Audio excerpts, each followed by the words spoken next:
오늘 본문을 보시면 이스라엘 백성들을 이끌고 있는 지도자 여호수아가 기브온 사람들에게 속아 넘어가는 것을 보게 됩니다. 우리가 본문을 통해서 우리가 이 땅에 살아가면서 사악한 사람들에게 속지 않으려면 어떻게 해야 하는가를 살펴보면서 은혜를 나누고 있습니다. 그렇다면 우리는 사악한 사람들에게 속지 않으려면 어떻게 해야 될까요? 먼저는 외면을 보고 단정하지 말고 본질을 보고 분별해야 되고, 두 번째는 유익을 기준으로 단정하지 말고 정당성을 기준으로 분별해야 한다라고 지난 시간에 말씀드렸습니다. 오늘 마지막으로 세 번째 살펴볼 것은 사람의 말만 듣고 단정하지 말고 작은 일에서부터 하나님의 뜻을 분별해야 합니다. 사람이 쉽게 속아 넘어가는 것은 하나님의 뜻보다 사람의 말에 더 비중을 두기 때문입니다.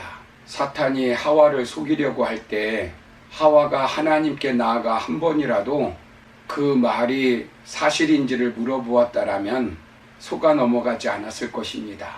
아니면 아담에게 가서 그 말이 하나님께서 말씀하신 것이 맞는 것인지 물어보았다라면 쉽게 사탄에게 속지 않았을 것입니다. 그렇다면 오늘 본문에서 여호수아는 왜 기브온 사람들에게 속았을까요? 먼저는 기브온 사람들의 말을 전적으로 믿고 하나님께 묻지 않았기 때문에 속았습니다. 이스라엘 나라의 종이 되겠다고 다짐한 그들은 여호수아를 설득하기 위해서 어떤 말을 합니까? 8절을 보시면 여호수아가 너희는 어디에서 왔느냐고 묻습니다. 그리고 너희는 누구냐고 묻습니다.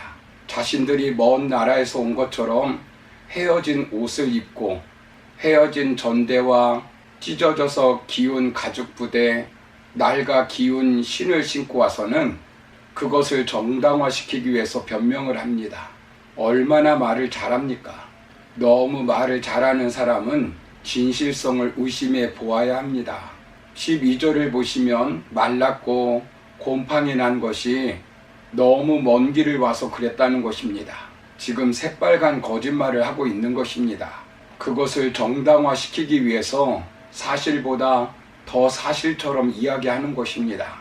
거짓이 거짓처럼 다가오면 사람을 속일 수가 없습니다. 13절을 보시면 포도주 주머니도 새 것이었는데 먼 길을 찾아왔기 때문에 찢어지고 이렇게 되었다는 것입니다. 옷과 신발도 여행이 심히 길어지므로 낡아졌다는 것입니다. 악한 사탄이 우리를 속일 때 거짓말이 탄로날 정도로 적당히 속이는 것이 아닙니다. 철저히 진짜보다 더 진짜처럼 속이는 것입니다. 짝퉁이 활개치는 이유도 여기에 있습니다. 진짜처럼 보이기 때문입니다. 가짜처럼 보이면 누가 사겠습니까? 그들은 하나님이 하신 일에 대해서도 애굽에서 일어난 일, 요단강 동편에서 일어난 일만 이야기하고 있습니다. 최근의 일, 여리고성, 아이성에 대한 이야기는 하지 않습니다. 자신들에게 유리한 이야기만 합니다. 자신들에게 필요한 정보, 유익한 정보에 대해서만 이야기를 하는 것입니다. 전체를 보지 않고 부분만 보면 속게 되어 있습니다. 그 말을 들은 여호수아가 어떻게 합니까? 14절을 보십시오. 하나님께 묻지 않습니다. 하나님의 뜻을 구하지 않습니다. 하나님께 기도하지 않습니다. 하나님이 무엇이라고 말씀하시는지 듣지 않습니다. 그리고 어떻게 합니까? 15절을 보시면 성급하게 평화 조약을 맺습니다. 곧 그들과 화친 조약을 맺은 것입니다.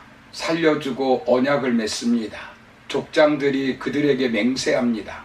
여호수아는 아이성 전투에서도 하나님의 뜻을 묻지 않아서 전쟁에서 실패한 적이 있습니다. 그런데 여기서도 하나님의 뜻을 묻지 않고 자신 스스로 결정해 버립니다. 기브온 사람들의 말만 듣고 조약을 맺는 잘못을 범하는 것을 보게 됩니다. 여호수아는 하나님의 뜻을 묻기 위해 대제사장 엘르아사를 통해서 우림과 둠빔의 판결법을 얼마든지 사용할 수 있었습니다. 그런데 대제사장과도 의논하지 않았습니다. 결과는 어떻게 되었습니까? 18절을 보시면 3일이 지나니까 그들이 살고 있는 성읍이 나타나는 것입니다. 그러나 그때는 하나님 앞에서 약속을 하였기 때문에 늦은 것입니다. 결국 그들을 살려주어서 훗날에 이스라엘을 괴롭히는 가시의 역할을 하였습니다. 사사시대의 이스라엘 백성들이 그들의 신을 섬기게 되고 그들의 아들, 딸들과 결혼시켜 하나님의 말씀을 거역해버립니다. 이 계약을 파기할 수 없으니까 성전에서 나무를 패고 물 깃는 일을 시켰습니다. 백성들이 기브온 족속들에게 속은 것을 알고 어떻게 합니까? 18절을 보시면 그때 회중들이 족장들을 원망합니다. 지도자가 원망을 받습니다. 여기 비난했다는 말은 계속적으로 불평했다는 말입니다. 사람의 말만 듣고 단정하지 말고 하나님의 뜻을 물어야 합니다. 그래서 우리가 속지 않기 위해서는 편향적인 사람의 말만 듣고 단정하지 말고 작은 일에도 하나님의 뜻으로 분별해야 합니다. 여호수아는 요단강을 건너는 큰 일에 하나님의 말씀대로 하여 기적적으로 건넜습니다. 난공불락 같은 여리고성을 하나님의 말씀에 순종하여 무너뜨렸습니다. 그러나 12,000명이 사는 아이성 전투에서는 하나님의 뜻을 물어보지 않았습니다. 그저 정탐꾼들의 말만 듣고 진격했다가 무참하게 패배하였습니다. 실패의 쓰라림을 맛본 후 하나님께 나아가 기도하였습니다. 그리고 승리하였습니다. 그런데 얼마 지나지 않아 또 실수한 것입니다. 사신 몇 명이 왔을 것입니다. 아주 작은 수입니다. 어쩌면 요단강을 건너는 것과 여리고성을 무너뜨리는 것과는 비교도 되지 않는 작은 일이고 무시해도 될 일처럼 보였을 것입니다. 그러나 하나님의 뜻을 물어보지 않아 속아 넘어갔습니다.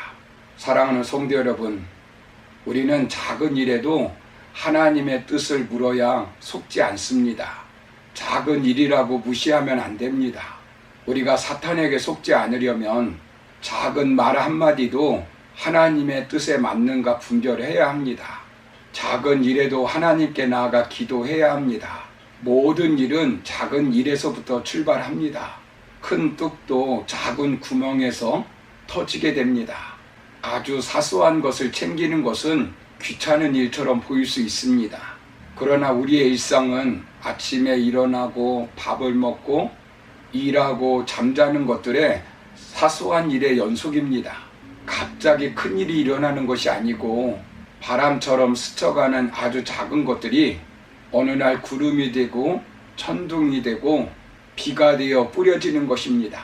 땅에 떨어지는 겨자씨가 아주 미미하지만 결국 그 씨앗이 나무를 만들어냅니다.